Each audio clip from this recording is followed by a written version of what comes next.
and had done limited testing at Estoril. So, pretty brave effort. There's the 28 car of Jean Alesi being hounded by Riccardo Patrese in the blue and yellow Williams with the new Renault engine.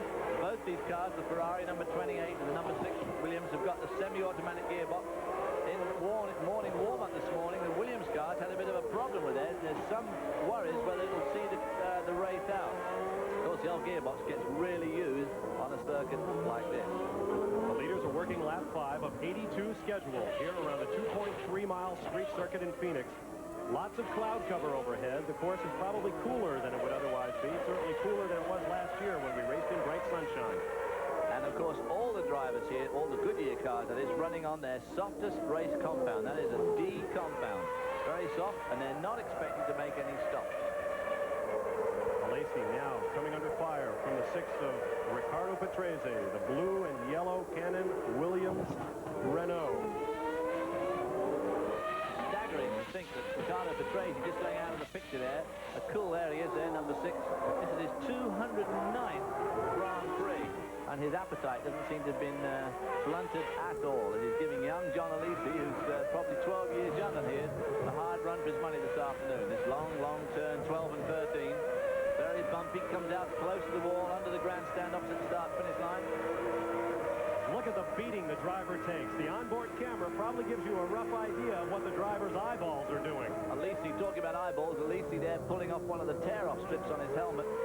Probably got a bit of oil and dust. You can see it on our camera lens, although to be like that on his visor. So he just pulled off one of the tear-off strips going down the straight. But difficult that when it's so bumpy to take your hand off for long.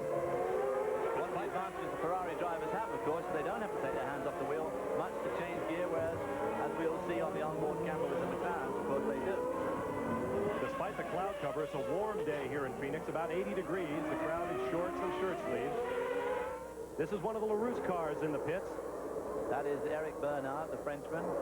This team having a very, very star-crossed beginning for the 1991 season. Had their points pulled only just 10 days ago from last year. Let's get down to Rick DeBrule in the pits. As you said, Eric Bernard just came in the Lola, spewing liquid out the back. As a matter of fact, I was running up pit lane behind it. My face was getting covered with some kind of liquid coming out of the bottom. You can see the spray that came down. Eric Bernard getting out of the car. This is the end of his day. You can see graphic evidence of the problem. Losing oil all over the pit area. That car, you remember last year, had the Lamborghini V12 engine. This year, they're back to a Cosworth V8. And here we're back with our leader, who, of course, has got the Honda V12, leading Ferrari V12 and Renault V10. Ferrari V12 and more Renault V10. Second place, number 27 Ferrari is Alain Prost, followed by Nigel Mansell, completing lap 6. Jean Alesi. John Alesi bouncing over those bumps there. You can see just how bumpy it is at the beginning of that braking. Of course, that's where you're going fastest and the brakes are being applied the hardest. I don't think we've ever seen a greater exhibition of the difference between smooth drivers like Senna and Prost and the wilder ones like Berger. There we see Nelson Piquet, the oldest driver in the race, being hounded by young Roberto. Well, not so young Roberto Marino. They are teammates. Moreno standing in for Sandro Nannini, who was hurt in a helicopter crash at his home in Italy. It actually severed his arm, his right arm, below the elbow. But doctors were able to reattach the arm, and believe it or not, Sandro Nannini is working his fingers, says he plans to be back in a Formula One race car. In the meantime, Roberto Moreno, right there, with IndyCar experience on his resume, is doing just fine. We saw Eric Bernard get out of his car moments ago. Let's get back to Rick DeBrule with more. Down in the garage area with Eric Bernard. Eric, what went wrong with the car? I think everything is all right just before the stop, and it's necessary to know we received the car very late, just before the race, and we learned the car, and we have the young problem on the car, and it's probably a oil canalization block. Oil canalization box? Sorry? The oil canalization box? Yes, it's an oil engine canalization block. Eric Bernard out of the race a little earlier than he planned. Some French code words there for I think he means the oil system in the block has quit. The problem is the oil's not in the block. No, it's on the floor in pit lane. Once again, Jean Alesi bouncing along those bumps. His car doesn't seem to be as good over those bumps as a lot of the others, especially at the front end. He may have got their damping rate just a little bit wrong for the full tank. It may get better as it gets lighter, but it's more likely to get worse. Riccardo Patrese in his 209th. Oh, he got a crash on the backstretch. Tarquini in the... It looks like perhaps the AG... no, that's the Lotus. That's Mika Hakkinen in his first Formula One start. Oh, what a tough break. Mika Hakkinen has got my choice of the Jean Alesi of 1991. He is very young, 22. Only done 2 forms of racing before, the Vauxhall Opel in Europe and English Formula 3. Champion at both. And looked really good, didn't he, over the weekend? He did. This is the Lotus team, founded by Colin Chapman. As we take another look at what happened. Already has them locked up and perhaps touched the wall at this point. I think he just scraped that wall coming round the last turn, which one of those things that everybody looks like they're going to do. Ayrton Senna remains on the lead, coming around to finish lap number 8. A final note on the Lotus team. At around Christmas time, they had no sponsors. They had no engines for those cars, but they revamped their operation. They are back with Judd V8 power and hoping to bring Lotus back to the glory days of old. But it's going to be a long, hard slog. They have a fine young driver in Mika Hakkinen. Here is Jean Alesi once again with Riccardo Patrese and the number 6 just behind him. Look at the cars bounce around. That is a very, very bad bump just there, and it seems to be affecting Alesi more than anybody else that we have noticed so far. What I have noticed this week is the incredible smoothness of the new McLaren, especially in the hands of Senna. It just looks so smooth around here. They have really got their damping and spring rate just absolutely perfect for this type of street. Well, that was the point I was trying to make earlier, is that Senna's very smooth, but Gerhard Berger has been all over the racetrack like a sprint car driver. Now then, Patrese, if he can come out of this double apex left-hander and get really to grips with Jean Alesi, I wouldn't be surprised to see him try and make a pass as they get onto the fast Washington Street. Around this left-hander, this is one that caught Alesi out yesterday. Now I don't think he's quite close enough. A V10 Renault against a V12 Ferrari. There's Hakkinen there. Hakkinen's rolling again. Now, if Hakkinen hadn't been in the way, Patrese might have been able to pull that off. Riccardo Patrese turned in just 3 laps in qualifying. 1 to warm up, 1 hot lap that put him right up there in the second row, and 1 cool down. The Williams car's looking good.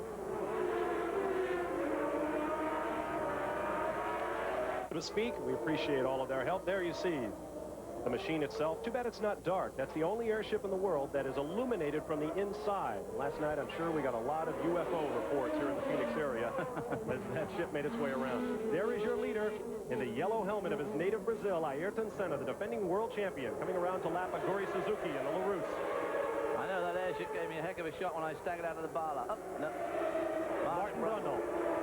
Now, this is the Brabham in new livery this year. They have Yamaha V12 power, another new engine.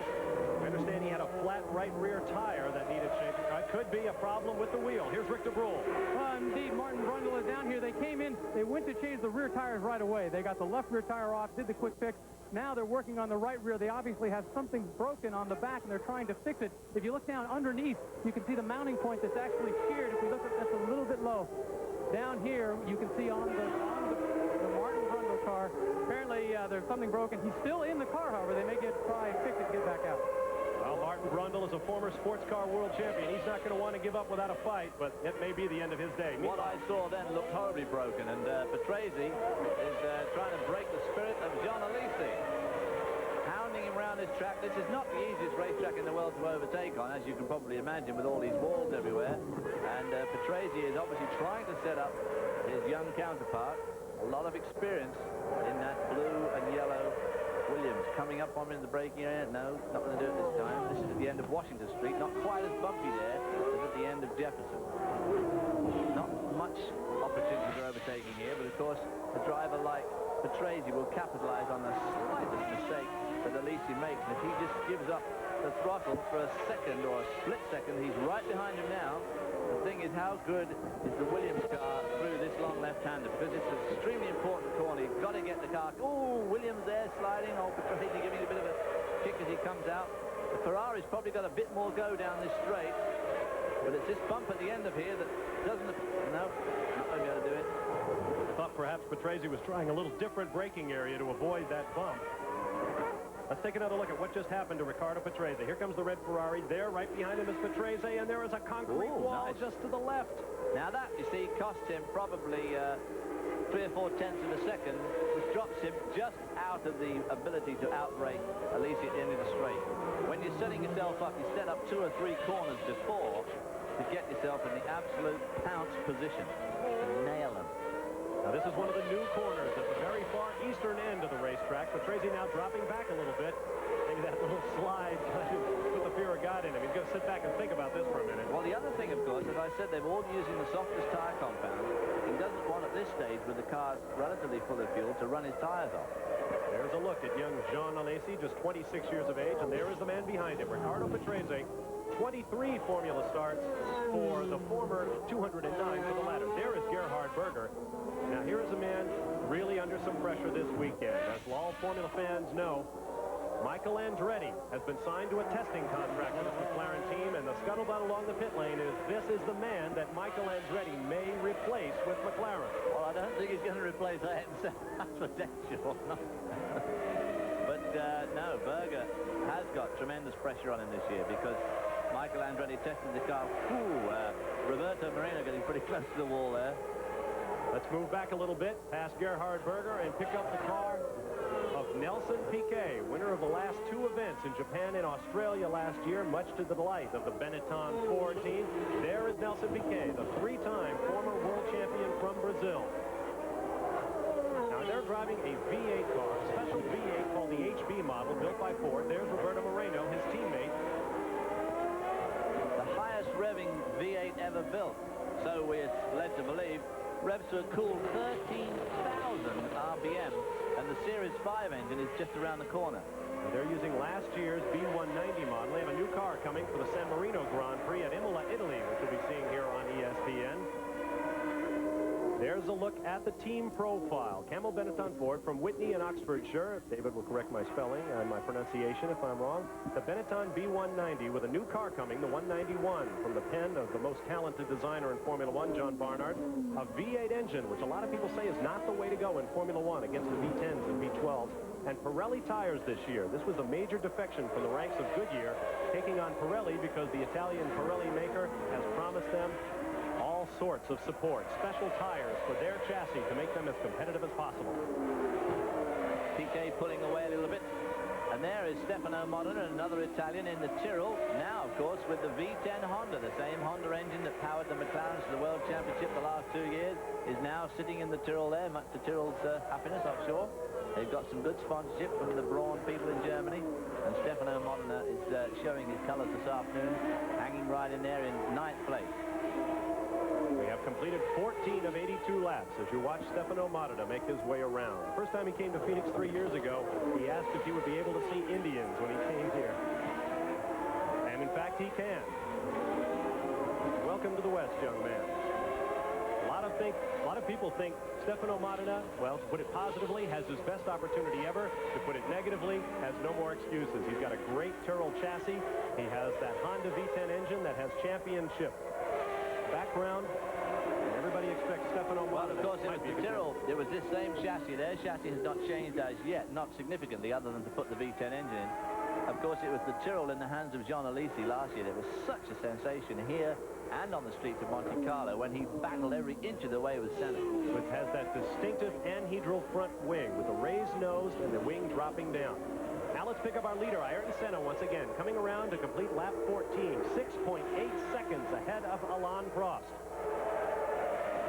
We'll ride on board now with a brand new McLaren V12 Honda. We'll turn up the microphone and get a listen to the sound of the newest engine in Formula One.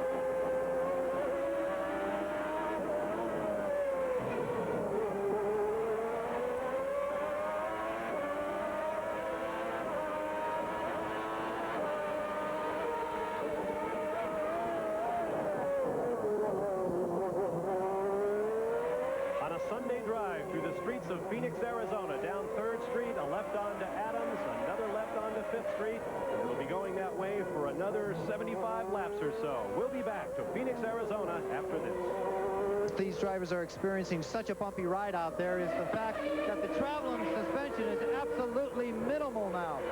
The tire suspension travel can only be about an inch on this entire Ferrari. It's like riding a skateboard. It's like riding a skateboard at about 160 miles an hour. A little bit of extra security, and the Ferrari people now also off to the garage. The gentleman who is responsible for the in-car cameras, they are very tired. This gentleman has been up all night long trying to get these cameras working perfectly for these very nice shots. Well, and then he's entitled to a short nap, although how he can take one in the noise environment of Phoenix, I will never know. That's why he's wearing that headset. Yeah, I've got a headset on, too, and it's deafening me. Bob Barsha, David Hobbs, Rick DeBrule, and John Bizignano with you at Phoenix, Arizona, the Iceberg United States Grand Prix. You're on board Jean Alesi's Ferrari, running in 5th position. Jean Alesi leading with his head there, which you find so impressive. Alesi has been passed by Ricardo Patrese for 4th place, so make your order on lap 17. Senna, Prost, Mansell, Patrese, Alesi, Berger, Piquet, Moreno, Stefano Modena, and Emanuele Pirro in the top 10. Mika Hakkinen there, caught in that rather high-speed melee going down the back straight there, put his hand out there. Somebody else going slowly. Wasn't one of the Benettons, was it? It is one of the Benettons, isn't it? A yellow car. Couldn't get a close look at it. Sweeping through the street, just long left-hander coming onto the main straight. Vital corner. You can see the crowd pressing up against the fence. These Formula One cars are running right under their noses, about 10 feet below. That has to be one of the best seats in any Formula One house. There goes Jean Alesi underneath Aguri Suzuki and the LaRousse. Looks like Suzuki wants to put up a little bit of a fight. Now here's one of the one of the Minardis with their new Ferrari V12 engines in the pits. This is Gianni Morbidelli, who used to be a Ferrari test driver. For the first time, the Ferrari factory is allowing their first-string engines to be used by another team, and it all goes back to a long friendship between Minardi and Ferrari. That looks like the end of their day. They're unclipping the driver. Also, Michele Alboreto is parked in front of us in the Porsche engine footwork. There's Morbidelli getting out. Meanwhile, Ayrton Senna having no problems with that brand new McLaren Honda V12. Just put a lap there on Martin Brundle, who also has a new V12. I mean, that's a Yamaha engine. Has done very little testing, and the testing they've done has proven to be somewhat unreliable. So we're led to believe, but this afternoon we'll see. After the first round of practice, Alain Prost said, "I've been watching the McLarens, and they've obviously solved their biggest problem from last year, which was speed in the corners." There is the interval as Ayrton Senna goes out the bottom of your picture, followed by Martin Brundle. There is the second place, number 27 in red, of Alain Prost. We'll give you a look at the top 18 with 15 laps complete. Actually, 15 laps was several laps ago. We are now working lap number 19 on the racetrack. And the lead from Senna to Prost has now expanded to 9.27 seconds. He is slowly drawing away by a fraction of a second on every lap.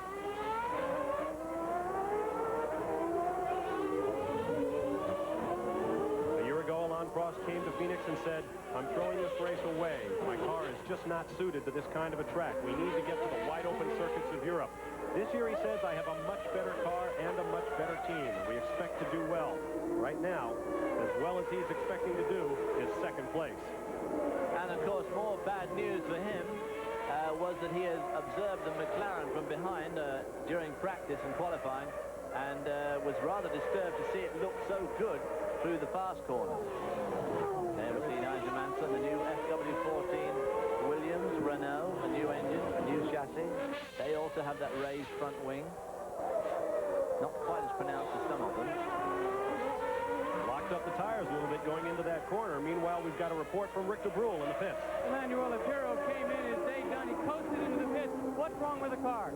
Some transmission problems. We don't know yet, but some gears are jumping out and that's the stuff. You have the Ferrari engine for the first time. How was it running? The engine is perfect. The engine was all right. Transmission was Pardon me, not Ferrari. The new engine was doing well? yeah, very well.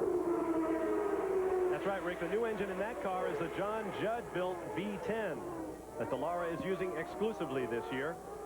It's easy to get them mixed up. And it certainly seemed to go extremely well in practice and qualifying.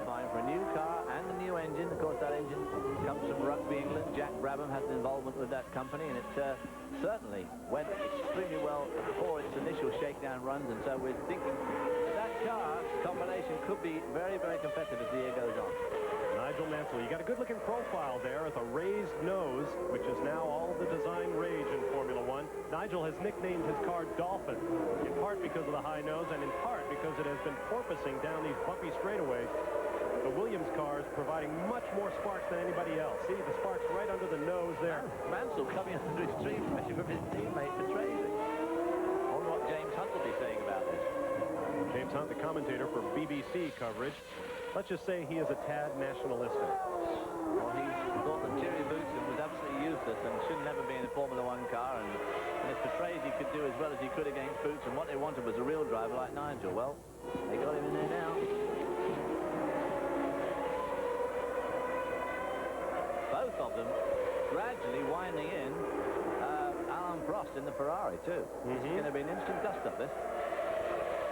20 laps complete. Patrese takes a look under his teammate, but he won't attempt the pass there. Nigel must be having some sort of a problem with the car. It could be the gearbox. One of the things that was going wrong this morning was it was missing gears or skipping gears, all of which sounds rather unpleasant to me. And this battle between three cars running 2, 3, and 4 on the racetrack is about to overtake the lap cars of Martin Brundle and Gabriele Tarquini, the AGS.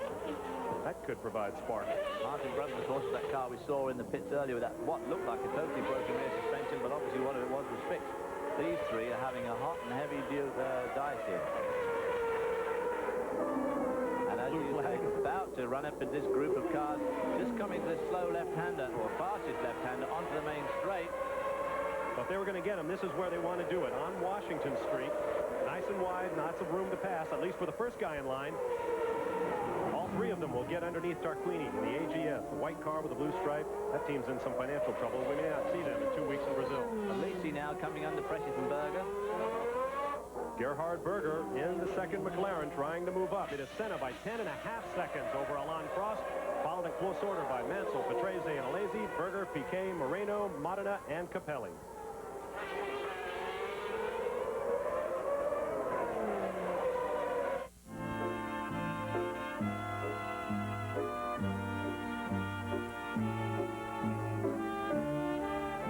The Suzuki Katana 750.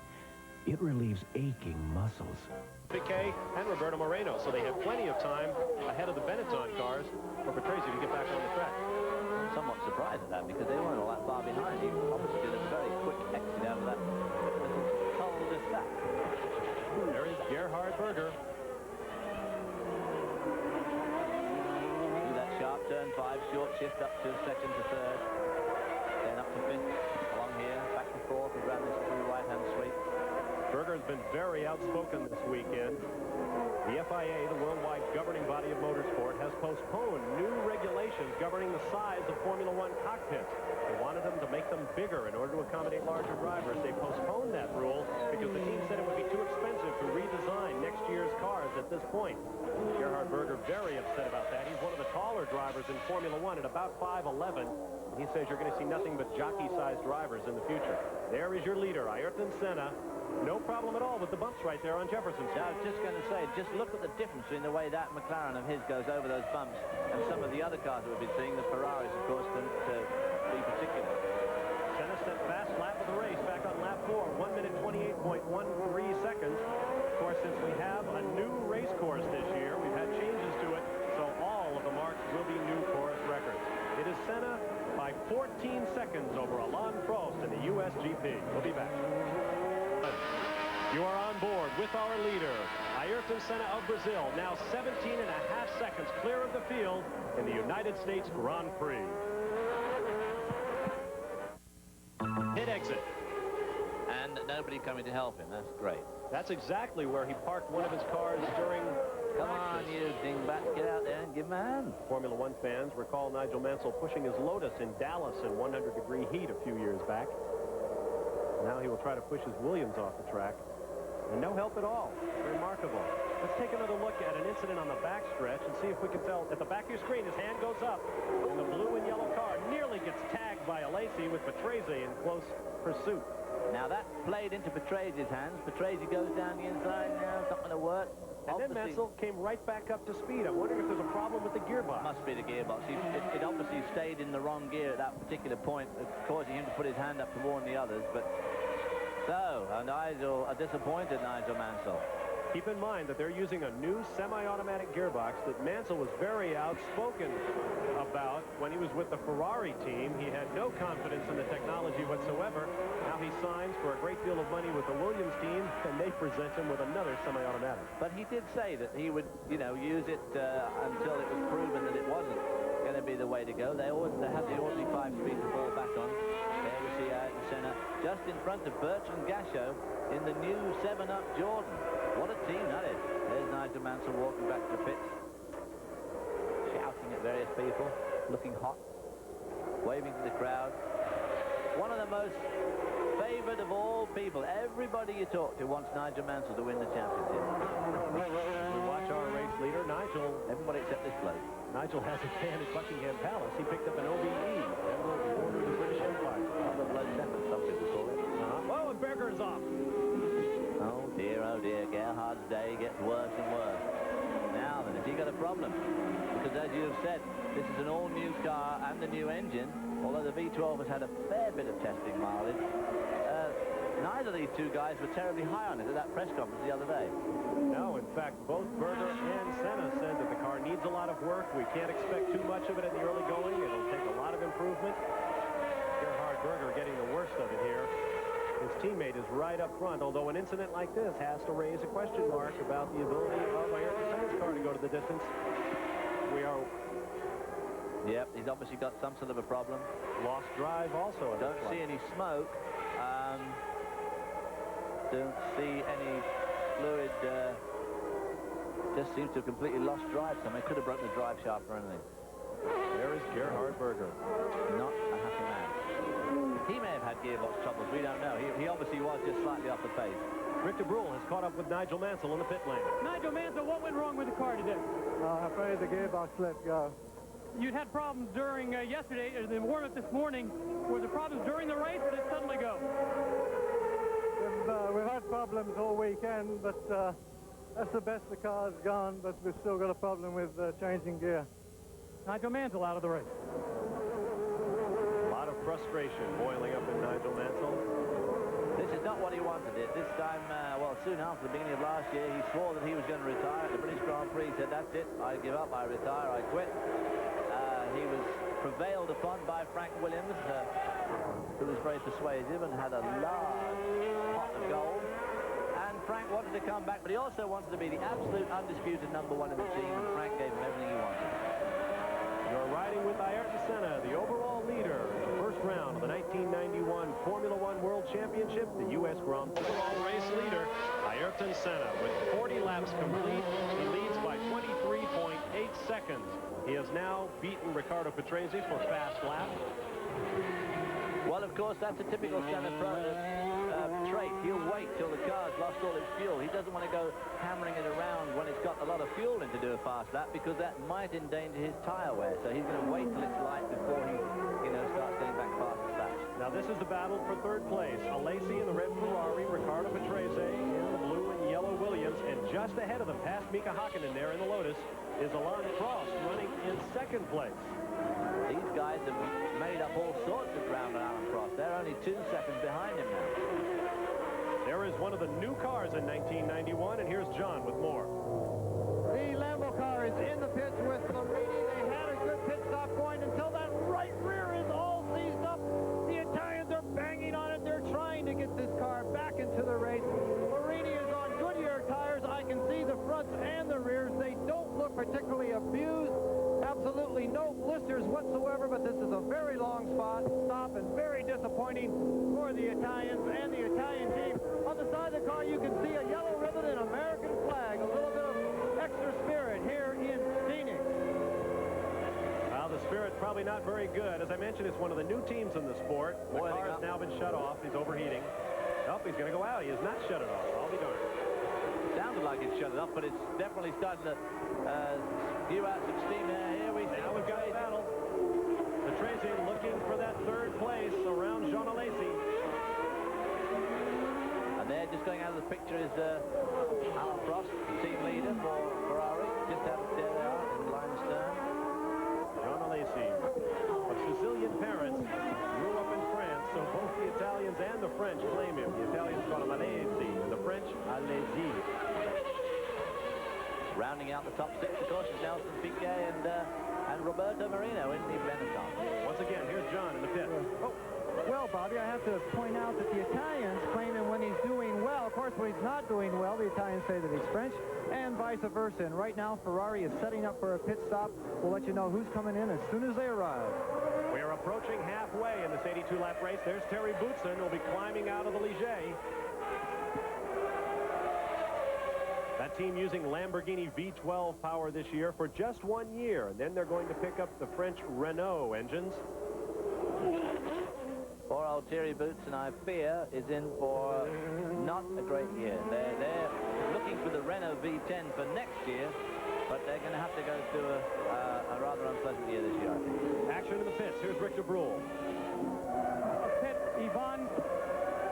Ivan Capelli has just come in with the Leighton House team. He had shut the engine off before, coasted in. There is smoke coming out the back of the engine. The mechanics are going ahead, and they are starting to work on it, but it seems doubtful that he'll be back out for any more racing. Well, the Leighton House team has been in the news this weekend. A bizarre occurrence on Friday night. When the team showed up on Saturday morning, they discovered that someone had committed very, very sophisticated sabotage on their race cars. They had reached up behind the dashboard and cut brake lines and oil temperature sensor lines, and they had also pulled some of the ignition wiring loops off the car. The most bizarre occurrence I can remember in Formula One, and they have no idea who did it. Nevertheless, them and their new Ilmor V10 engines. Ilmor, of course, the people who make Chevy's all-conquering IndyCar V8, now out of the battle.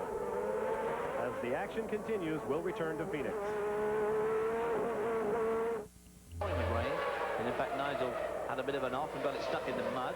And then they took it down to Paul Ricard and did a little more testing, but they haven't done much in that car, showing very well so far. Obviously, that unreliability problem with the gearbox, but that's the sort of thing I would expect. Senna is our leader. More from Phoenix. Coastline Custom Pools, builders of quality pools. I believe he has just made a turn into the McLaren pits. The leader is in with about a 31-second time advantage over Riccardo Patrese. Plenty of time if there are no problems. The McLaren team goes to work. As usual, a smooth stop there and a very quick stop for Senna. He's got a long way to go down the pit road here. They chose the pit right at the beginning.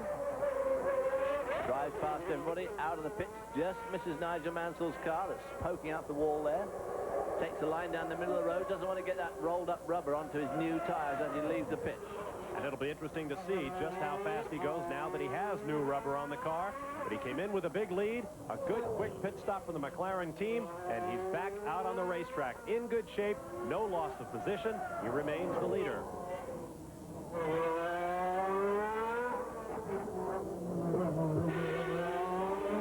On the racetrack, Ayrton Senna has led from the beginning. He has been in and out for tires with no problems whatsoever. A remarkable effort in the first run for this race car and its brand new Honda engine, although they have been testing the new Honda V12 since last year. And still, there is nothing like race conditions. This is a bit of a good news, bad news day. The bad news is that, for everybody else, is that they reckon this engine's not very good yet because they've got a long way to go to get this package right, was the words that he used the other day. Well, if this is not right, it's not very good news for the rest of it. Pretty close, isn't it? Let's take a look at our running order. It is Senna over Patrese, followed by Nelson Piquet, Roberto Moreno, Stefano Modena, and Jean Alesi in the Ferrari now in 6th, followed by Alain Prost after his tire stop in 7th. Satoru Nakajima in the Tyrrell is 8th and 1 lap down. 7 cars remain on the lead lap. Bertrand Gachot is 9th in the debut of the new Jordan car, followed by Pierluigi Martini in the Minardi with the Ferrari V12 engine. Those are your top 10. A gap 17.1 seconds from 1st to 2nd place. Into that bumpy turn 1 again, which doesn't look too bumpy to Senna. A look from high overhead in the Virgin Atlantic Airways lightship. Senna is your leader on his way to a possible 27th career Formula One victory. Stay with us. Senna, least of all, he had a very quick stop. He had over a 30-second lead and pulled out never losing his lead on the track. Since then, of course, we've had this rather drastic accident involving poor old Tracy, who was going so well and was suddenly run into. There is the car, still sitting on the track. They can't get it moved. I think it's jammed in gear. Ironically, Ayrton Senna had a lead of 31 seconds when he came in for his tire stop. He came out only 17 seconds ahead of the car right there, the number 6 of Riccardo Patrese. But since that crash, the man who now moves up into second is Nelson Piquet, and Senna's lead once again, 31 seconds. It is 2 seconds back to Jean Alesi, and then 6 seconds behind Alesi back to Modena. Now, we've been watching drivers adjusting their vision, cleaning off their visors by using tear-offs. John has more on that from the pits. Bob, we actually have the visor that Senna took off when he came in for that very quick pit stop, and it is the most filthy visor I've ever seen in my life. It's totally covered with oil, a lot of tire rubber on it. I have no idea how he saw his way around the track. The only reason he would wear a visor this long until it got to this state is if he didn't have enough. So when he went out on the track, he didn't have enough to where he thought he had to hold on to this one for a very long time. The job he's doing out there before he came into the pits, he was half blind. Good grief, I've never seen a tear-off or a visor like that. Looks like it's been dragged through the pit.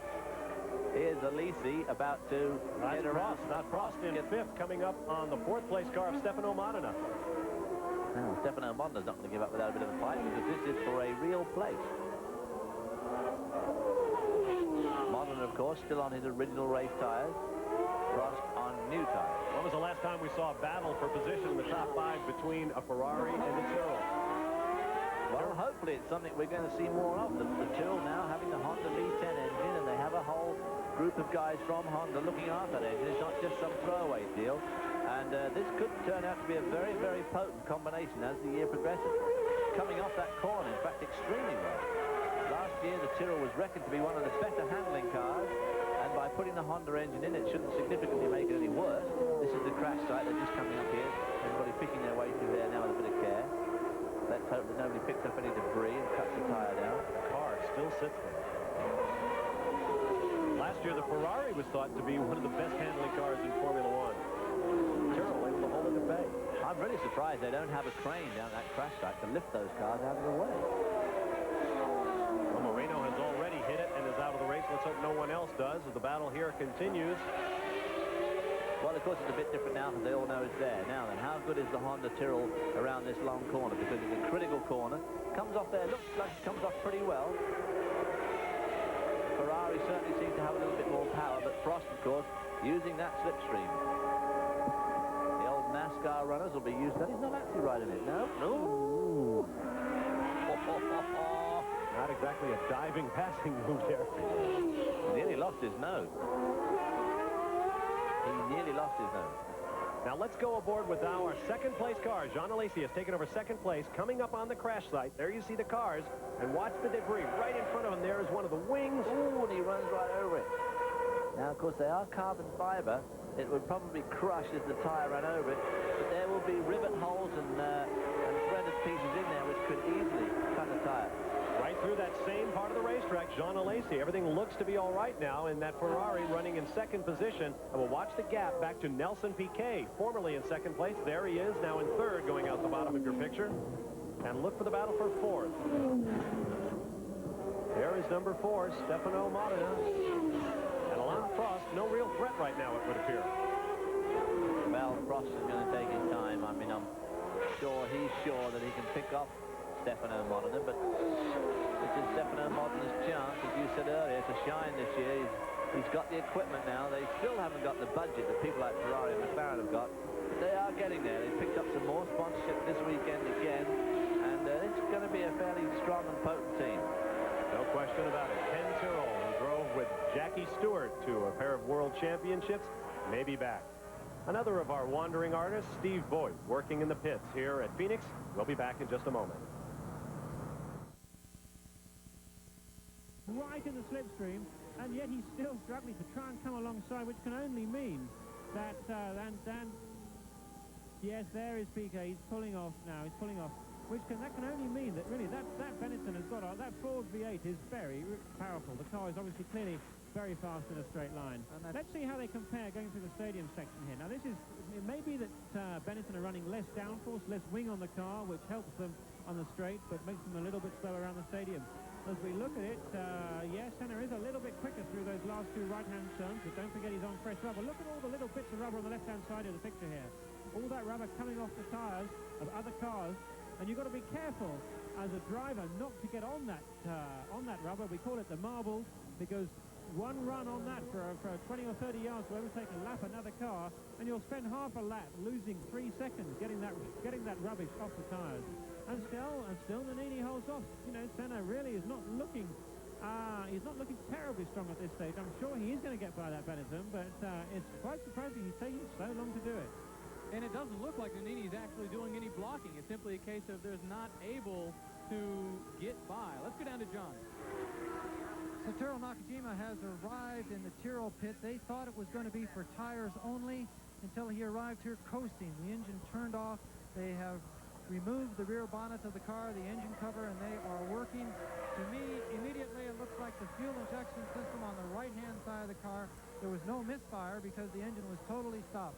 Satoru Nakajima having a bad day here in Germany. His teammate, Alesi, has also come in earlier, 4 tires, a very quick pit stop by the Tyrrell organization. He's back out on the track. John Alesi, the subject of a lot of controversy this weekend. The question as to whether he had indeed already signed with Ferrari, whether indeed he already signed with Williams. We talk about the silly season where they start making the plans for next year. It's in such high gear that John Alesi, there you see, that looks like Alain Prost finally getting past Terry Boutsen, moving up into the 4th position. But they are about 13 seconds back behind Gerhard Berger. Finish what I was saying, Alesi had to hold a news conference on Friday afternoon just to make the announcement that he had made no announcement, to end the speculation that he had not signed with anybody. But the rumors are in such full force. Ken Tyrrell at the same time was saying he was confident that he was going to be getting back John Alesi for next year, but seems like it'll take a little more than what he's got. Yeah, there's a replay there of Prost ducking out to go by Boutsen. Don't forget Prost is on the new rubber. He should be going by. And that, as we said, will bring Prost up into 4th place. But we've just seen that a new fastest lap has been taken by Nannini. Still on his original set of B tires there, 46.288 for Nannini. Pulled out 1.5 seconds over Senna there. This really is quite interesting. Coming back to Jean Alesi. Alesi was my teammate at Tyrrell last year, so I know very well just how quick that guy is. You know, he really is very, very talented. But I think it does seem to be that his management of his business affairs off the track leaves a little bit to be desired. He seems to have been upsetting and confusing a few people on the way, and no one's quite sure as to whether or not he's signed for Tyrrell, for Williams, or for Ferrari. You saw those emergency lights off to the side of the track just a moment ago. That was simply the truck that was pulling off to the side, the car of Nelson Piquet. There we go back with the leaders. Now at this point you've got Alessandro Nannini, who is leading the race by just a notch over Ayrton Senna. Then it is nearly 5 seconds back to Gerhard Berger, and it's another 15 seconds back to Alain Prost. Now here's one thing that a driver hates to see. You never want to be, you don't mind following the lead car, but you don't want to be following the emergency car. We'll be back with more from Germany right after this.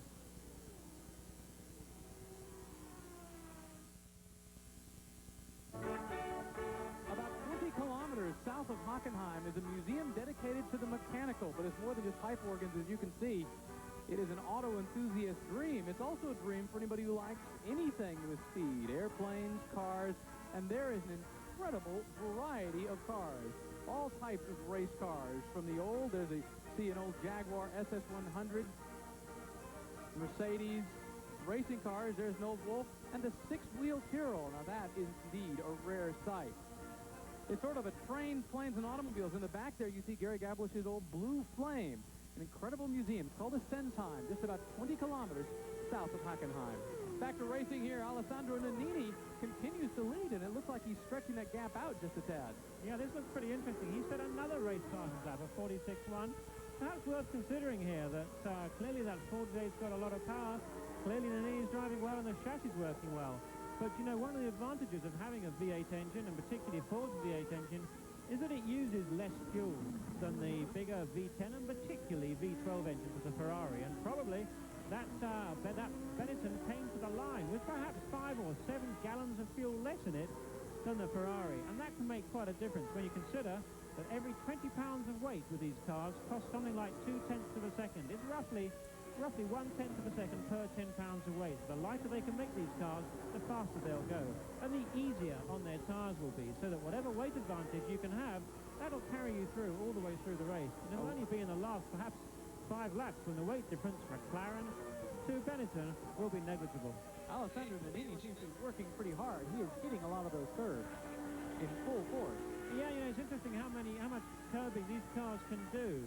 Clearly the suspensions are very, very stiff.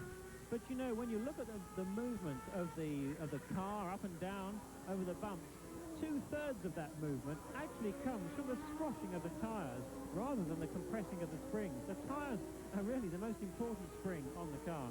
So actually most of the movement isn't coming from all that suspension work. It's simply the tire, which is so critical in this whole, you've got the formula, you've got the car, you've got the driver, but then the tire itself is so critical as well. Yeah, that's right. The tire really does absorb a lot of the bumps. Now, we can also look at the different types of suspension. When you look at that Benetton come towards us, you see those struts angling upwards and inwards.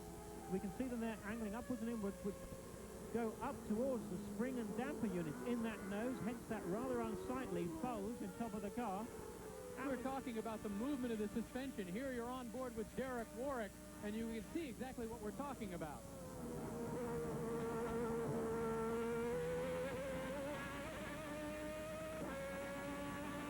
Just listen to that motor. We're running at about 13,500 RPM in that V12. Look, too, at the kickback through the steering wheel. I mean, these cars are hard work to drive. Look at that fight. Down to second gear. Balancing the throttle. He doesn't want to get too much of a slide here or it'll ruin his tires. He's just delicately holding that throttle. Careful here, too.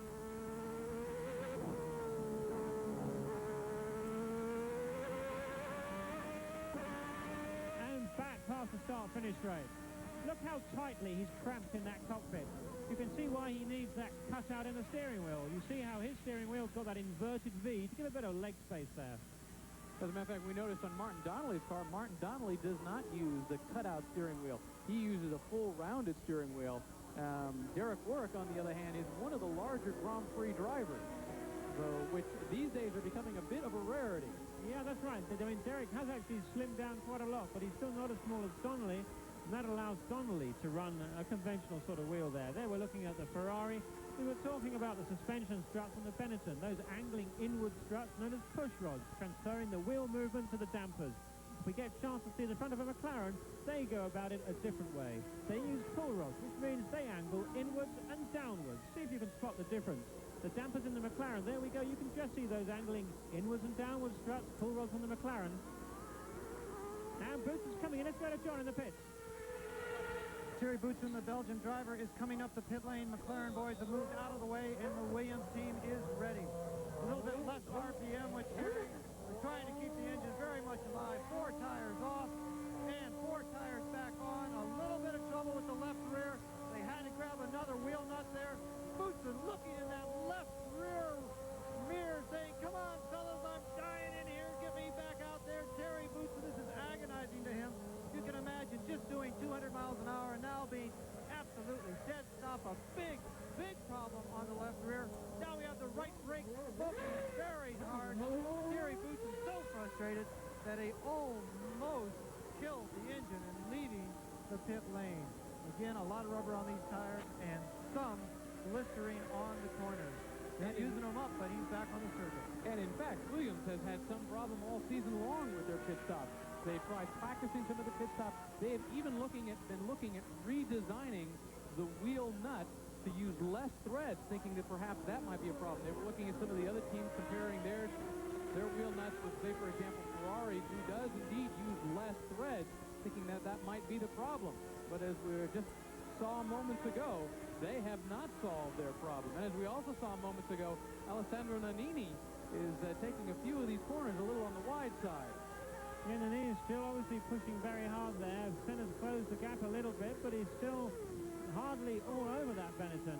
Perhaps worth a while just to reflect at some of the activities down the rest of the field. We've got Nannini in the lead, Senna in second place, Berger third, Prost is fourth, and Prost is quite a ways back because it's just that second or so between Senna and Nannini, then about 6 seconds back to Berger. Alain Prost is another 16 seconds back. Then Riccardo Patrese is another 10 seconds back behind him. Terry Boutsen was indeed following right behind Patrese up until that pit stop, but now that he has made his stop, he will drop back in the field just a tad.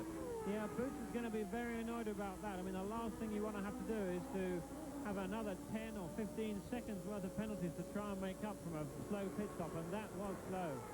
And here's that little off-course excursion. There you see the sparks flying up, but he's been going wide, and a few moments ago, there you see it, he even gets to the point that he's kicking up the dust, and that is the last place you want to be.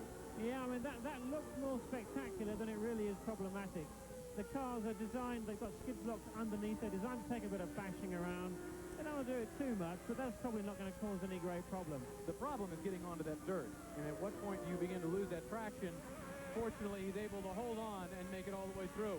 Back aboard with Derek Warwick as he continues about 2/3 of the way through the German Grand Prix.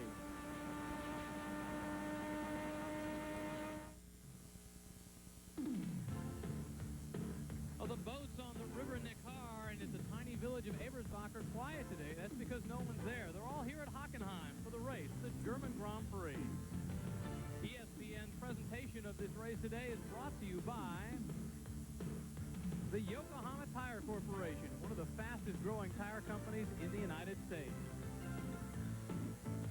And by Alpine Car Audio Systems and your authorized Alpine dealer. Alpine, standard equipment in every Lamborghini made.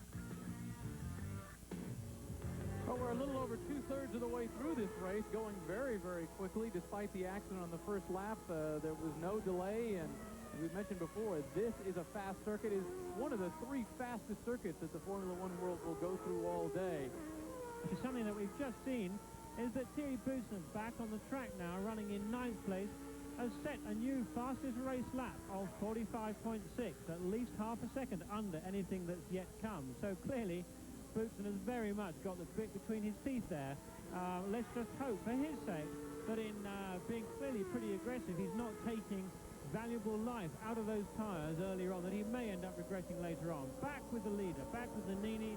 Senna still very much in the tow there, and as the race is shaping up, where 32 laps gone out of 45, there's a pretty disgruntled looking PK walking back. He's not impressed. It's been disappointing for him. He was really looking in for a very good result there. It was 1978, in fact, where Nelson Piquet had his very first Grand Prix in an Ensign. So, and he's won this race 3 times. So, yeah, although he has no special fondness for the track, it's so far over the years been very good for him, but not today.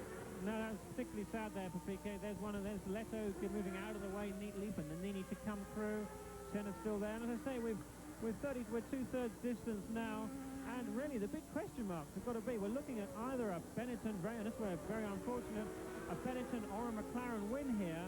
And, you know, who really has been smart between the 2 sets of C's or the 1 set of B's on these cars? The cars themselves look pretty closely matched.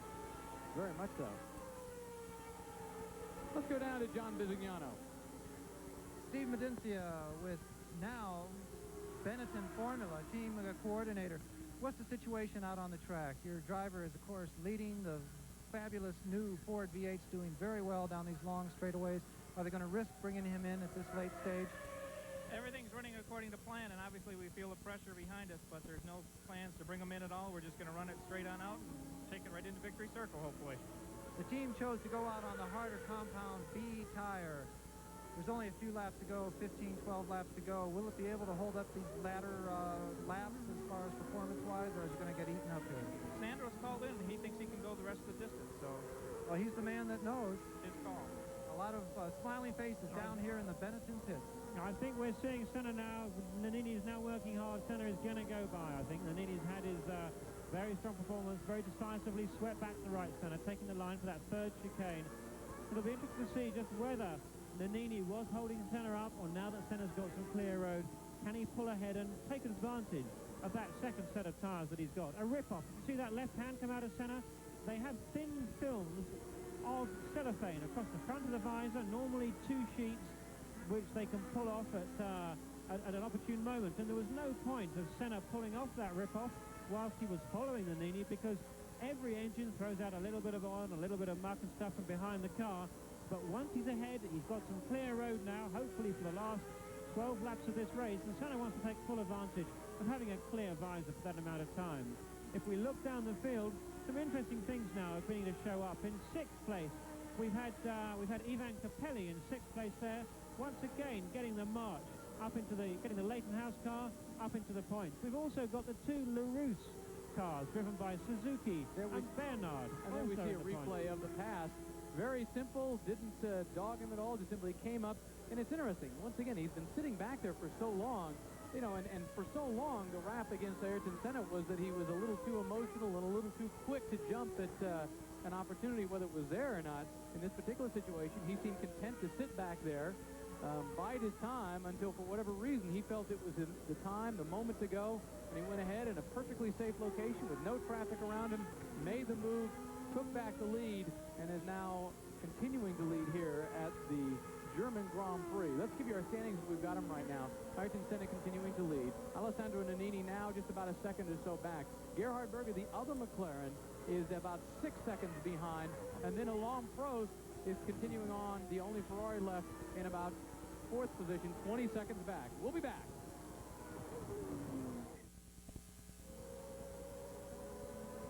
Well, today it is Germany in the Formula One race here, but in just 2 weeks, it will be the Grand Prix of Hungary from Budapest live. That'll be Sunday, August 12th. Of course, Bob Varsha, David Hobbs, and John Disignano will all be back together again for the reunion there. Meanwhile, this man, Ayrton Senna, leads here in Germany after having sat behind Alessandro Nannini for some time. Now he is not only taking the lead back, he's running away with it. He has been slowly but surely stretching out the lead. Initially, it was just a second or so. Now it's a little over 2 seconds. Just enough that he's making his point known, that he is taking control of this race. And frankly, unless something happens, it seems very unlikely he's going to let it go. No, I think that's right, Rick. I think Senna is now, he should be okay. I mean, Nannini was not too far behind there. That's Mike Cranafus, Ford Motorsport director there. We can see in the inset. They're coming out onto the long straight now up to the first chicane. That's worthwhile considering. Just think about the braking performances of these cars. As these guys approach 200 miles an hour, they're going to be getting hard on the brakes. They're going to be going down to 50 miles an hour, and that's going to take them, as I say, just 3 seconds to lose that amount of speed. 3 seconds and 3.5 G. Accelerating hard now. Your car at home may do 0 to 50 miles an hour in 7 or 8 seconds. These cars do 0 to 150 miles an hour in 7 or 8 seconds. That's the sort of performance we're talking about. And into the second chicane there. Through the second chicane to Senna. 11 cars out of the race at this point. Only 15 cars remaining in this battle to the end with about 9 laps. And there we try to go aboard with Derek Warwick. Sometimes the pictures don't quite work as well as we'd like. And out of that third chicane once again into 5th gear. And you see just above his gear lever hand, when he changes gear again, there's a little round knob. That's to change the brake balance. And he may well have been doing that as the fuel load lightens to keep the front and rear wheels braking equally.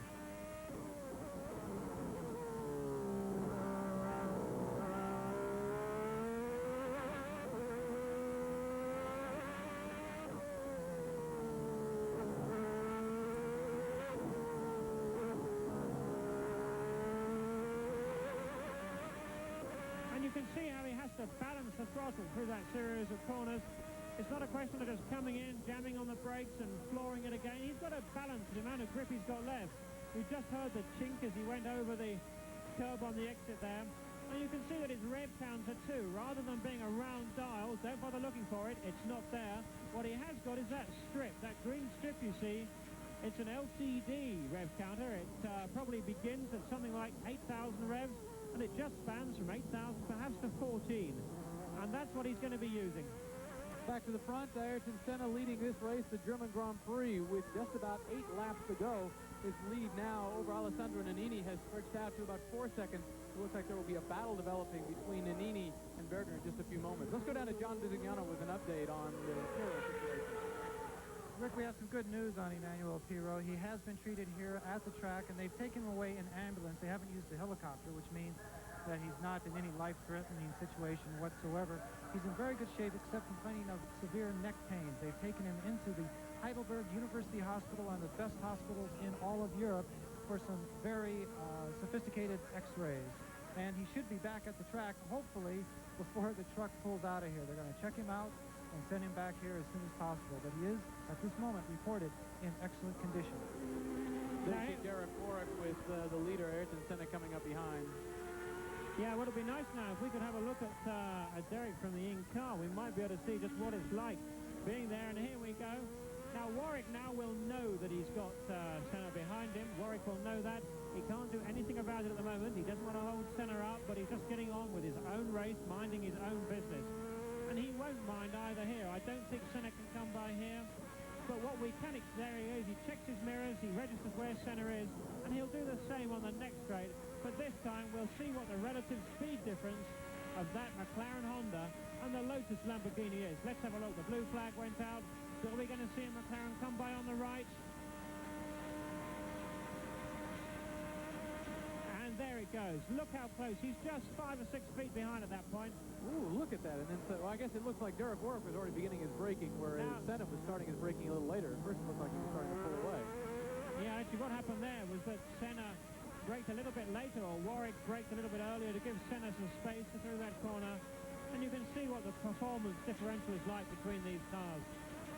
Warwick right now sitting in the 8th position on this track. He is talked about the fact that he has been taking a lot more risk of late because he just feels that the car is not doing what he feels the car should be able to do. And as a result, it's his responsibility to try to accomplish something. And he talked about the fact that in both qualifying sessions, on Friday and on Saturday, he was taking risks. We sat there and watched him during the qualifying session on Saturday, and doing things that he said he wouldn't ordinarily do because he feels he really doesn't have much of a choice. No, Lotus have got a particular problem making those qualifiers work for the lap, even more than other people, and that's really been quite a problem for them in qualifying. And Lotus, a lot of rumors going around that the team is on the verge of being sold. So a lot of, and also this concern that they may be losing their sponsor. A lot of concern. There you see Gerhard Berger getting by John Alesi.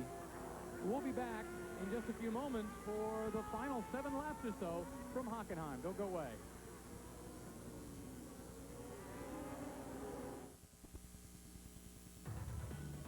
Back here in Hockenheim, here's John Bisignano with the track back. All the high-tech science from a modern Grand Prix racer, and even the talents of the drivers, have but one way to be transferred down to the track, and that's through the vehicle's tires. What the teams are looking for is that perfect balance between grip and endurance. Now, because of a very competitive threat from Pirelli this year, Goodyear has gone to the ABC approach. They actually bring 3 types of tires to every Grand Prix weekend. The A-type compound is very hard, does not develop a great deal of grip, but has no problem going the length of a Grand Prix. The B tire is very popular with drivers and team managers. It has much more grip than the A, should be able to go a race distance because of its endurance. But if you really want the last half second out of your chassis, out of your equipment, you must choose the C-type compound. Very soft compound, develops tremendous grip, but the tire must be managed throughout the Grand Prix to actually finish the race. The last thing a driver wants is to be in the closing laps and have worn tires all the way around. When it comes right down to it, the success of an entire Grand Prix weekend can come down to how well the teams know their ABCs. One other intriguing little note that Goodyear does, Goodyear uses nitrogen in the tires. Rather than filling them up with regular air or oxygen, they use nitrogen because, frankly, it's a little more stable. It does not have any moisture content in it. They're concerned that they pump in air, even purified air, there's always that small amount of moisture in it. The moisture can affect the actual pressure within the tire, and they have to be right on with the pressure. They can't have a window of more than, say, 2 pounds in the front or the rear tires. And by using nitrogen, it's stable. There's no problems like oxygen might have a problem with exploding. This is simply a pure, stable source that doesn't have that moisture content. And there we see John Alesi beginning to slow down. Yeah, it looks like Alesi has a problem there. He's been running in 9th place so far, but it looks like he's on the way out now. So it's still Senna pulling away now from the Nini in 2nd place, with Berger now trying very hard to close the gap. He's just got 4 laps to do it. He's 4 seconds behind And there's no doubt that both McLaren and Berger would dearly love that 1-2. We've also got Boutsen up now in 6th place, behind Patrese in the other Williams car, with also Derek Warwick inside the top 10 in the Lotus Lamborghini, with Ivan Capelli there too in 7th place in his Leighton House car. We've lost the LaRousse Lamborghini cars of Suzuki and Bernard, which have been running in good form at Silverstone. Those cars were in fact 4th and 6th place at Silverstone to score points, but for some reason have dropped out of a top 10 place, both cars in the last few laps. Rounding off the top 10, there's Cathy in the first of the Arrows cars, and Arrows are the manufacturer, or the chassis manufacturer, who are due to get the new Porsche V12 that's making its Formula One debut next year.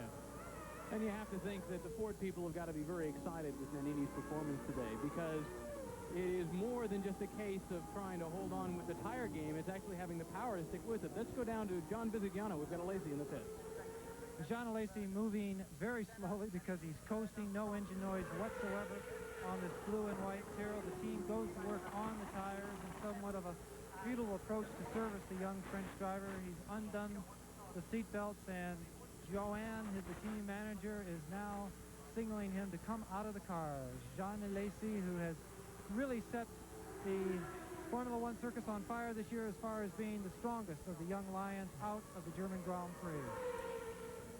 About 4 laps to go right now as Ayrton Senna goes across the line. By the way, you might notice that there is no cigarette advertisement on the cars here in Germany. They're very strict about that. And as a result, a lot of the cigarette manufacturers have to remove their insignias from the cars. And there we've got a problem with J.J. Leto's car. Yeah, he's got the rear bodywork. That's the bodywork covering the engine there. There's obviously worked loose. It's flapping around. It's going to catch the air.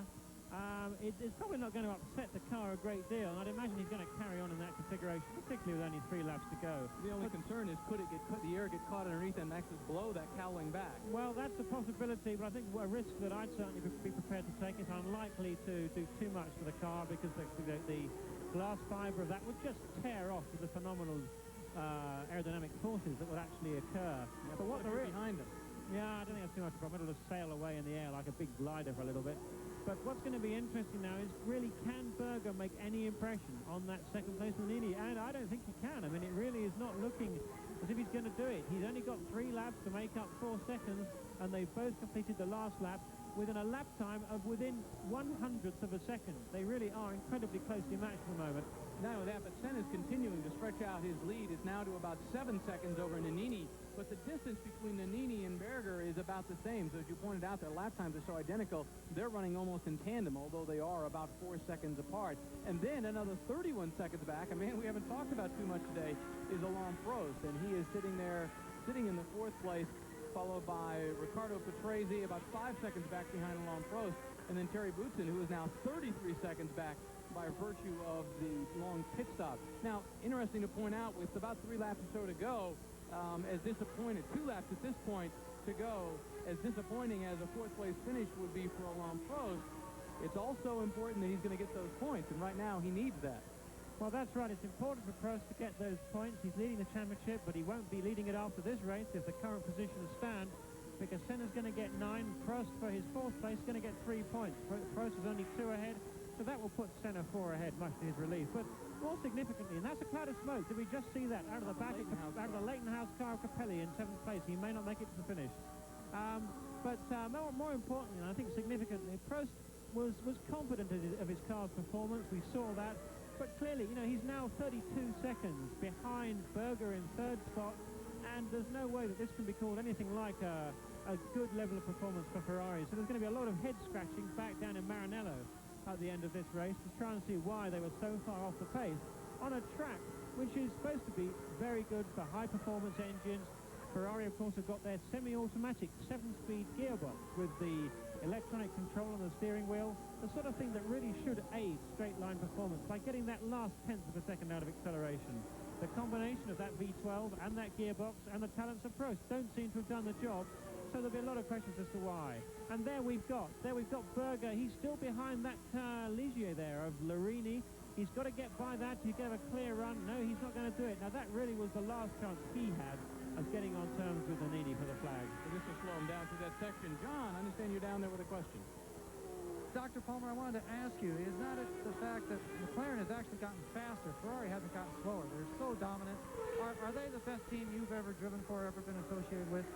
There's no doubt that McLaren are the best team that I've been associated with. I do a lot of testing with them.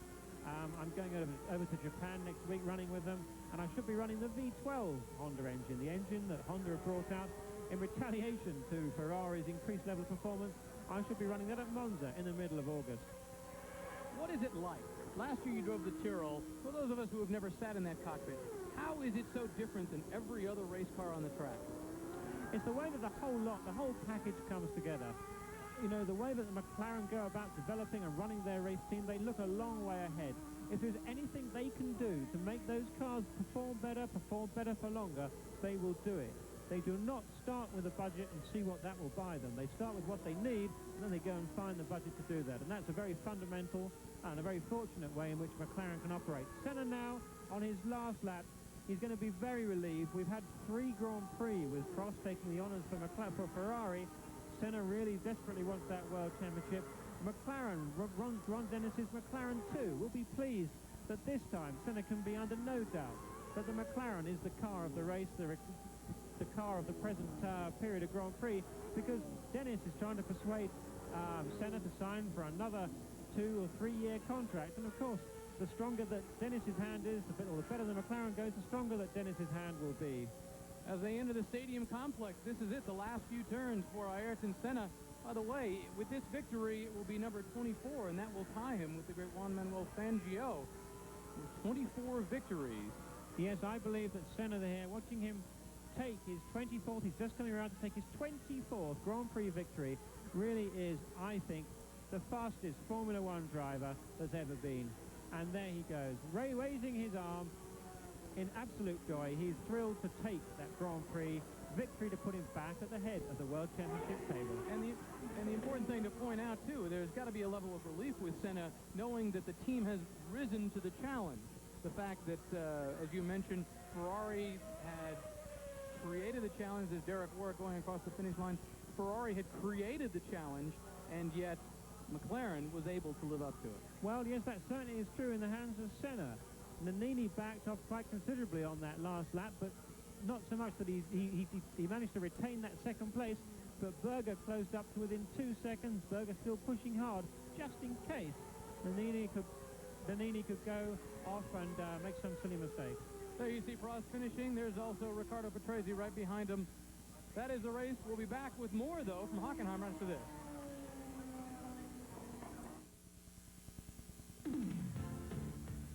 Tomorrow, the tiny towns that surround the village of Hockenheim will return to normal as the thousands who have come here for this race start heading out.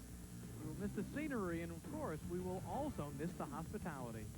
ESPN Speed World coverage of the Grand Prix of Germany was brought to you today by Mobil. Mobil One Synthetic Motor Oil. Isn't your car worth the extra protection? And by MicroAge Computer Systems for your business. Well, there they are walking back to the pits after completing the Grand Prix of Germany. Ayrton Senna getting his 24th victory of his career. Alessandro Nannini, you see him there off to the right. He managed to finish second in a very fine performance with that new Ford engine. Gerhard Berger in third. Alain Prost, a very quiet day for him, 36 seconds back behind Berger, followed by Riccardo Patrese and Thierry Boots. And both the Williams cars, once again, fairly uneventful days, but finishing in the points with 5th and 6th positions. And that has to be a good feeling for the team. Yeah, I think out of that top 6 there, we're going to have 2 guys who are going to be pleased with their day's work, and that's Senna and Nannini. Berger's going to be disappointed that he wasn't right up there with Senna. Prost is going to be disappointed at the level of performance of his Ferrari. And there's no doubt that the Williams team, too, will realise that there's still a lot of work to be done for them with their V10 Renault engine Grand Prix car, with Patrese and Boots really never in contention. This was, though, a particularly important Grand Prix for McLaren. The last 3 Grand Prix, as we said, have been won by Prost and the Ferrari. And had Ferrari gone on to win this one, too, it really would have put a vast amount of pressure on McLaren. Fortunately, though, not only has Senna won, he's done so in pretty emphatic form, certainly as far as Ferrari are concerned, which means that we really are in for a fantastic second half to the World Championship Grand Prix season. Especially with Nigel Mansell yesterday talking about the fact that this is one of those circuits, while they're competing, they don't feel they have the edge, unlike some other circuits like Estoril, Australia, Spain, where they think they are going to be able to come in there and actually be able to go at it. We also should explain why these gentlemen are walking back. They simply don't feel the need to go complete one more long lap. Well, this is it. You've got a long circuit lap here. We said it's 4 miles.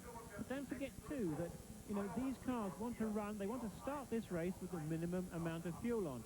And if the team crew have got to put on sufficient fuel to do another whole lap, that's going to take perhaps 1/10 or half a tenth of a second a lap, and it all adds up. And in an ideal world, the cars will stop just, well, pretty soon after the finish line. Now, I suspect they've actually got the Parc Fermé, which is the area, the compound, that the cars are cordoned into on completion of the Grand Prix, so that they can be scrutinized and checked for the various parameters that are important, the weight, the wings, the engine size. They will have done that, so they are now walking back to the rostrum for the presentation. As they walk back, we will come back in just a moment and look at the point situation. But here's the view of Germany at Hockenheim. Senna having won today's race.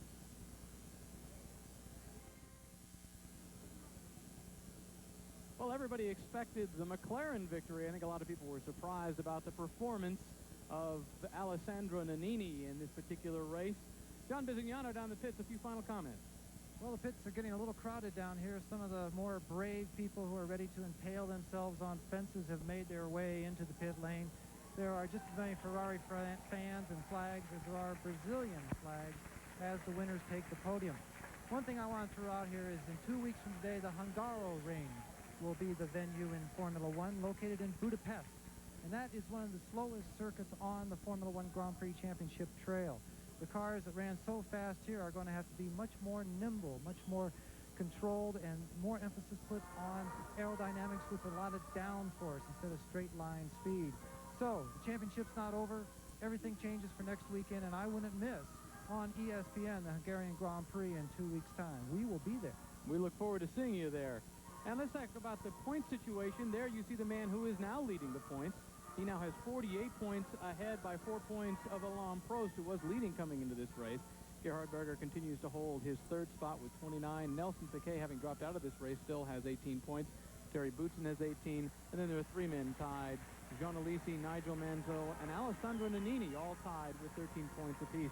In the situation with the Manufacturers' Championship, McLaren now has a sizable lead over Ferrari, Benetton, Williams behind. Dr. Palmer, one final thought from you. Well, clearly this result has put McLaren very much back in contention on the World Championship. But what's going to be interesting over the next 2 weeks is not just how McLaren and Ferrari prepare their cars, but what goes on in the driver movement stakes, because Senna's got to make up his mind up about McLaren, and the Williams drivers have also yet to be chosen. Whilst, of course, there's now a vacant seat at Ferrari, now that Mansell has decided to go. There's an awful lot of seat changing to go on, and it's going to be anybody's guess just how it all works out. It's going to be fascinating. And everybody seems to say that the man on the top there is the key domino on all this. They can't do a whole lot until they find out what his decision is going to be as to where he wants to be. As you said, Mr. Senna's king. And here he is holding his trophy for the final day. That is all from the Grand Prix of Germany. It was a pleasure being here. In 2 weeks, Bob Barsha, David Hobbs, and John Bisignano will be in Budapest in Hungary for the Grand Prix there on August 12th. Well, that was a great race. Hope you enjoyed it all. I'll be back in the stateside tomorrow. Dr. Palmer will be back testing for McLaren. We enjoyed it all this weekend. Hope you enjoyed it as well. That's all from Germany.